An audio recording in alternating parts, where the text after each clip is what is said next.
Hello, അസ്സലാമു അലൈക്കും. ഷിൻസിസ് വ്ളോഗിലെ പുതിയൊരു വീഡിയോയിലേക്ക് എല്ലാവർക്കും സ്വാഗതം. എല്ലാവരും സുഖമായിരിക്കുന്നുണ്ടല്ലോ? അൽഹംദുലില്ലാ, ഞങ്ങളും ഇവിടെ സുഖമായിരിക്കുന്നു കേട്ടോ. ഇന്ന് ഞാൻ വന്നിട്ടുള്ളത് നമ്മൾ അരിപ്പൊടിയും അരിയും അല്ലെങ്കിൽ ഉഴുന്നും തേങ്ങയും ഒന്നുമില്ലാതെ ഈസ്റ്റും ബേക്കിംഗ് സോഡയും ഒന്നും ചേർക്കാത്ത നമുക്കൊരു വെള്ളപ്പത്തിൻ്റെ റെസിപ്പി ആയിട്ടാണ് കേട്ടോ ഇന്ന് വന്നിട്ടുള്ളത്. അപ്പോൾ നമ്മൾ റവ വെച്ചിട്ടാണ് ഈ ഒരു വെള്ളപ്പം ഉണ്ടാക്കിയിട്ടുള്ളത്. നമ്മളിത് തലേന്ന് മാവ് അരച്ച് വെച്ചിട്ടാണ് ചെയ്തിട്ടുള്ളതെങ്കിലും നമ്മളിതിൽ ഈസ്റ്റൊന്നും ചേർത്തിട്ടില്ല, അതുപോലെ തന്നെ തേങ്ങ ചേർത്തിട്ടില്ല, കപ്പി കാച്ചിട്ടില്ല, ഒന്നും ചെയ്യാതെ വളരെ ടേസ്റ്റി ആയിട്ടും നല്ല സോഫ്റ്റ് ആയിട്ടും ഇനിയിപ്പോൾ അരികൊക്കെ മൊരിയിപ്പിച്ചിട്ടും എടുക്കാൻ പറ്റിയിട്ടുള്ള ഒരു വെള്ളപ്പത്തിൻ്റെ റെസിപ്പിയാണ് കേട്ടോ. അപ്പോൾ നമ്മളിതിലേക്ക് തേങ്ങ ഇല്ലാത്ത സമയത്താണ് തേങ്ങ ഇല്ലാതെ ഉണ്ടാക്കിയെടുക്കുന്നത്. അപ്പോൾ നമ്മൾ ഉഴുന്ന് ചേർത്തിട്ടില്ല, അരിപ്പൊടി ഒന്നും ചേർത്തിട്ടില്ല, ഇതൊന്നും ഇല്ലാതെ ഉണ്ടാക്കിയിട്ടുള്ള ഒരു വെള്ളപ്പമാണ്. അപ്പോൾ നമുക്കിത് എങ്ങനെ ഉണ്ടാക്കുക നോക്കാം. നല്ല സോഫ്റ്റ് ആയിട്ടുള്ള പാലപ്പമാണ്. നേരെ വീഡിയോയിലേക്ക് പോകാം. അപ്പോൾ അതിന് വേണ്ടിയിട്ടുള്ള റവ അതാ ഞാൻ എടുത്തിട്ടുണ്ട്. അപ്പോൾ വറുത്തതോ വറുക്കാത്തതോ ഏതായിരുന്നാലും കുഴപ്പമൊന്നുമില്ല കേട്ടോ. അപ്പോൾ ഒരു കപ്പ് റവ എടുത്തിട്ടുണ്ട്. ഞാൻ ഈ ഒരു ബൗളിൻ്റെ അളവിലാണ് കാണിക്കുന്നത് കേട്ടോ. അപ്പോൾ ഈ ഒരു ബൗളിൽ ഒരു ബൗളാണ് എടുത്തിട്ടുള്ളത്. ഇനി നമുക്ക് അതിലേക്ക് വേണ്ടിയിട്ടുള്ളത് ഒരു 1/4 കപ്പ് ചോറാണ്. ചോറിൻ്റെ അളവ് ഒത്തിരി ഇങ്ങോട്ട് കൂടി പോകേണ്ട കാര്യമില്ല. ഒരു കപ്പ് റവ എടുത്തതിലേക്ക് ഒരു 1/4 കപ്പ് ഇനി തികച്ചെടുത്തില്ലെങ്കിലും കുഴപ്പമില്ല കേട്ടോ. ഇനി ഇതിലേക്ക് നമുക്ക് ആവശ്യമായിട്ടുള്ള ഉപ്പും ഇപ്പം തന്നെ ചേർത്ത് കൊടുത്തിട്ടുണ്ട്. പുളിയൊന്നും വേണ്ട, നമ്മുടെ വെള്ളപ്പത്തിന് ഒത്തിരി പുളി ഇല്ലാത്തതാണ് ഇപ്പോൾ ഇവിടെ ഇഷ്ടം. അതുകൊണ്ട് ഞാൻ പുളി വരാണ്ടിരിക്കാനാണ് ഉപ്പ് ഇപ്പോൾ ചേർത്തിട്ടുള്ളത് കേട്ടോ. അപ്പോൾ ഉപ്പും കൂടെ ചേർത്തിട്ട് ജസ്റ്റ് ഒന്ന് മിക്സ് ചെയ്ത് കൊടുക്കുക. നമ്മൾ ആ ചോറും ഉപ്പും റവയും കൂടിയിട്ട് നന്നായിട്ടൊന്ന് മിക്സ് ചെയ്ത് കൊടുത്തിട്ടുണ്ട്. ഇനി നമുക്ക് അതിലേക്ക് വെള്ളം ചേർത്ത് കൊടുക്കുക. അപ്പോൾ ഒരു കപ്പ് ഫുള്ളായിട്ട് ഞാൻ വെള്ളം എടുത്തിട്ടില്ല. അപ്പോൾ ഇനി നമുക്ക് അതൊന്ന് കുറേശ്ശെ ഒഴിച്ചിട്ട് ഒന്ന് മിക്സ് ചെയ്ത് കൊടുത്തു നോക്കാം കേട്ടോ. അപ്പം ഞാനിതാ ഒരു കപ്പിന് 2-3 ടേബിൾ സ്പൂണോളം വെള്ളത്തിൻ്റെ കുറവുണ്ട് കേട്ടോ. ആ രീതിക്കാണ് ഞാൻ വെള്ളം ചേർത്തിട്ടുള്ളത്. പിന്നെ നമ്മൾ എടുത്തിട്ടുള്ള റവയുടെ അതിനനുസരിച്ചിരിക്കും വെള്ളത്തിൻ്റെ അളവ് കേട്ടോ. അപ്പം ഞാൻ എടുത്ത റവ വറക്കാത്ത റവയാണേ. അപ്പോൾ ഇനി അതിലേക്ക് വെള്ളം ഒഴിച്ചിട്ട് നമുക്ക് 1 മണിക്കൂർ ഒന്ന് മാറ്റി വെക്കണം. അപ്പോൾ വെള്ളം ഒഴിച്ചിട്ടും നന്നായിട്ട് എന്നെ ഒന്ന് യോജിപ്പിച്ചെടുക്കണം കേട്ടോ. നന്നായിട്ടൊന്ന് കുതിർന്ന് നിൽക്കുന്ന രീതിയിൽ ഇപ്പം ഞാൻ കോരി കാണിച്ചല്ലോ, ആ രീതിക്കാണ് കേട്ടോ വേണ്ടേ. 1 മണിക്കൂർ ഞാനൊന്ന് മാറ്റി വെക്കുന്നുണ്ട് കേട്ടോ. സമയം ഉണ്ടെങ്കിൽ 2 ഒക്കെ വെക്കുക, പക്ഷേ 1 മണിക്കൂർ ഞാനൊന്ന് മാറ്റി വെക്കുകയാണ്. നമ്മുടെ ആ ഒരു റവ ഒക്കെ ഒന്ന് നന്നായിട്ടൊന്ന് സോഫ്റ്റ് ആയിട്ട് വരാൻ വേണ്ടിയിട്ടാണ്. ഇപ്പോൾ കണ്ടോ, നമ്മുടെ റവ ഒക്കെ നന്നായിട്ട് തന്നെ സോഫ്റ്റ് ആയിട്ട് വന്നിട്ടുണ്ട്.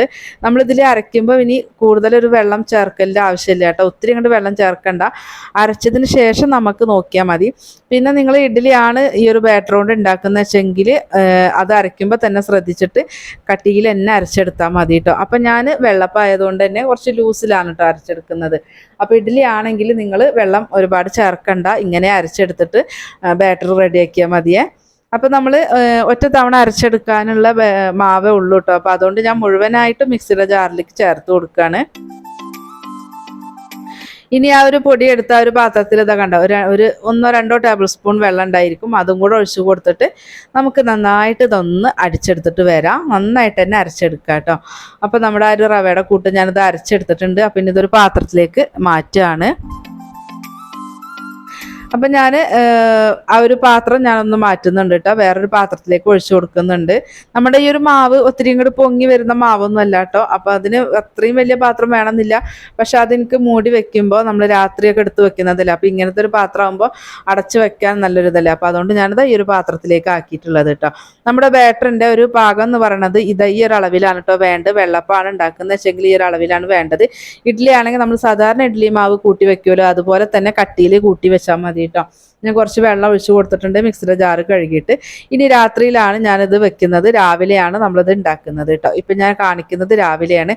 അപ്പോൾ കണ്ട മാവ് കണ്ട് വല്ലാണ്ട് അങ്ങോട്ട് പൊങ്ങി വരുമൊന്നുമില്ല, നിറയെ ബബിൾസ് വന്നിട്ട് നമ്മുടെ മാവ് നല്ല അടിപൊളിയായിട്ട് തന്നെ വന്നിട്ടുണ്ട്. കണ്ടോ, ഇതുപോലെ നിറയെ കുമിളകളൊക്കെ വന്നിട്ടുണ്ടാവും കേട്ടോ നമ്മുടെ മാവിൽ.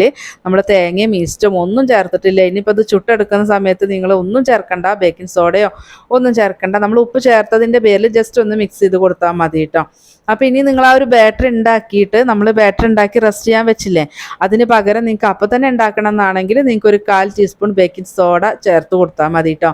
എന്നിട്ട് നിങ്ങൾ ഉണ്ടാക്കിയാൽ മതി. ഇനിയിപ്പോൾ ഇഡ്ഡലി ആണെങ്കിൽ പോലും. ഇപ്പം ഞാനിത് അടുപ്പത്താണ് ഇട്ട് ഉണ്ടാക്കുന്നത്. നമ്മുടെ അപ്പത്തിൻ്റെ ചട്ടി ഞാൻ വെച്ച് കൊടുത്തിട്ടുണ്ട്. അതിലേക്ക് നമുക്ക് ആവശ്യമായിട്ടുള്ള മാവ് കോരൊഴിച്ചിട്ട് ഇതുപോലെ ഒന്ന് ചുറ്റിച്ച് കൊടുക്കാൻ കേട്ടോ. അതുപോലെ തന്നെ നിങ്ങൾക്ക് ഈ ഒരു വെള്ളപ്പൊക്കെ ഉണ്ടാക്കുന്ന സമയത്ത് നടുഭാഗത്ത് ഇത്തിരി കട്ടിക്കാണ് താല്പര്യം എന്നുണ്ടെച്ചെങ്കിൽ ഇത്തിരിയും കൂടെ മാവ് ഒഴിക്കാം കേട്ടോ. ഇവിടെ കുട്ടികൾക്ക് ആ ഒരു വെള്ളപ്പൊക്കെ കഴിക്കുമ്പോൾ നടുഭാഗം ഒത്തിരി കട്ടി ഇഷ്ടമല്ല കേട്ടോ. ഞാൻ മിക്ക വീഡിയോയിലും പറയാറുള്ളതാണ്. അപ്പോൾ അതുകൊണ്ട് തന്നെ ഒത്തിരി മാവ് ഞാൻ ഒഴിച്ചു കൊടുത്തിട്ടില്ല.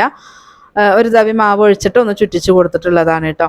അപ്പോൾ നിറയെ ബബിൾസൊക്കെ വന്ന് അതിൻ്റെ ഹോൾസൊക്കെ വന്ന് നിറയുന്ന സമയത്ത് നമുക്ക് മൂടി വെച്ച് കൊടുക്കാം.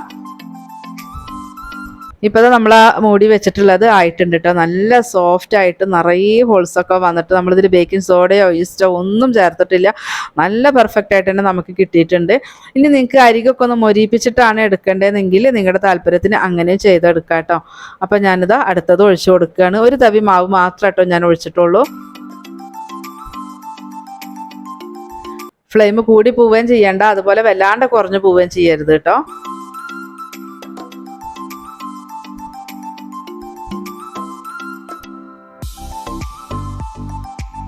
അപ്പോൾ ഞാനിത് ഇതും മൂടി വെച്ച് കൊടുക്കുകയാണ് കേട്ടോ. അപ്പോൾ നമ്മുടെ രണ്ടാമത്തതും ആയിട്ടുണ്ട്. ഇതിൻ്റെ അരികൊക്കെ കണ്ടല്ലോ ഒന്ന് മൊരിയിപ്പിച്ചിട്ട് ഞാൻ എടുത്തിട്ടുണ്ട്. അപ്പോൾ നിങ്ങൾക്ക് നല്ലോണം അരികൊക്കെ മൊരിഞ്ഞ് നല്ല ക്രിസ്പി ആയിട്ടുള്ളതാണ് ഇഷ്ടമെന്നുണ്ടെങ്കിൽ അങ്ങനെ ചെയ്തെടുത്താൽ മതി കേട്ടോ. അപ്പോൾ നമ്മുടെ രണ്ടാമത്തെ ആയിട്ടുണ്ട്. അപ്പോൾ ഇനി നമുക്ക് ബാക്കിയുള്ളതും കൂടെ ഒന്ന് ഇതുപോലെ ചുട്ടെടുക്കട്ടെ കേട്ടോ.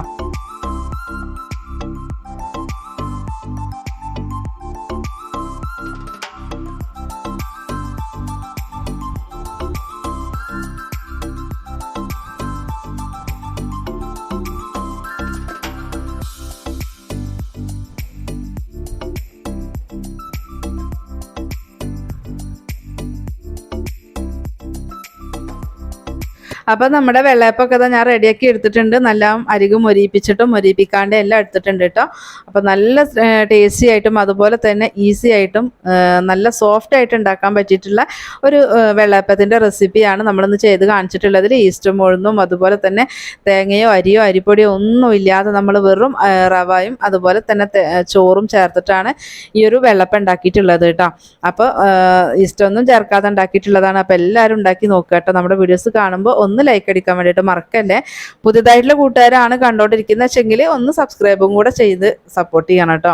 നമ്മളെ ചാനലിൽ ഒത്തിരി ആയിട്ട് ഇതുപോലെ വെറൈറ്റി റെസിപ്പികളൊക്കെ അപ്ലോഡ് ചെയ്തിട്ടുണ്ട് കേട്ടോ. ബ്രേക്ക്ഫാസ്റ്റിൻ്റെ ഈസി ആയിട്ടും ഇൻസ്റ്റൻ്റ് ആയിട്ടും ഒക്കെ ഉണ്ടാക്കുന്നത് ചെയ്തിട്ടുണ്ട്. അപ്പോൾ അതും ഒന്ന് കണ്ടു നോക്കി നിങ്ങൾ ഉണ്ടാക്കി നോക്കിയിട്ട് ഫീഡ്ബാക്ക് തരണേ. അതുപോലെ തന്നെ നിങ്ങൾക്ക് യൂസ്ഫുൾ ആയിട്ടുണ്ടെങ്കിൽ നിങ്ങളുടെ ഫ്രണ്ട്സിനും ഫാമിലിക്കും ഒക്കെ ഒന്ന് ഷെയർ ചെയ്ത് കൊടുക്കും കൂടെ ചെയ്യണം കേട്ടോ. അപ്പോൾ ഇന്നത്തെ നമ്മുടെ ഈ റവ വെച്ചിട്ട് ഈസ്റ്റ് ചേർക്കാതെയും അതുപോലെ തന്നെ തേങ്ങയോ കപ്പിക്കാച്ചയോ ഒന്നും ചെയ്യാണ്ട് ഉണ്ടാക്കിയിട്ടുള്ള ഈ ഒരു വെള്ളപ്പത്തിൻ്റെ റെസിപ്പി നിങ്ങൾക്ക് ഇഷ്ടമായെന്ന് വിശ്വസിക്കുന്നത്. തീർച്ചയായിട്ടും മക്കൾക്ക് ഉണ്ടാക്കി കൊടുത്ത് നോക്കണം കേട്ടോ. നമുക്ക് ഉഴുന്നും തേങ്ങയും ഒന്നും ഇല്ലാച്ചെങ്കിലും നമുക്കിത് ഇതുപോലെ സോഫ്റ്റ് ആയിട്ട് പെർഫെക്റ്റ് ആയിട്ട് തന്നെ നമുക്ക് വെള്ളപ്പം ഉണ്ടാക്കാൻ വേണ്ടിയിട്ട് പറ്റും. അപ്പോൾ എല്ലാവരും ട്രൈ ആക്കി നോക്കുക. ഇത് കണ്ടല്ലോ നല്ല അടിപൊളിയായിട്ടാണ് നമുക്ക് ഈ ഒരു വെള്ളപ്പം കിട്ടിയിട്ടുള്ളത് കേട്ടോ. നമ്മളിത് ഈസ്റ്റ് ഒന്നും ചേർക്കാതെ. അപ്പോൾ നമുക്ക് നല്ലൊരു വീഡിയോ ആയിട്ട് വീണ്ടും വരാം കേട്ടോ. അപ്പോൾ ഈ ഒരു റെസിപ്പി നിങ്ങൾ ട്രൈ ചെയ്ത് നോക്കുക. ഇൻഷാ അല്ലാഹ് മറ്റൊരു വീഡിയോ ആയിട്ട് വീണ്ടും വരാം. അസ്സലാമു അലൈക്കും.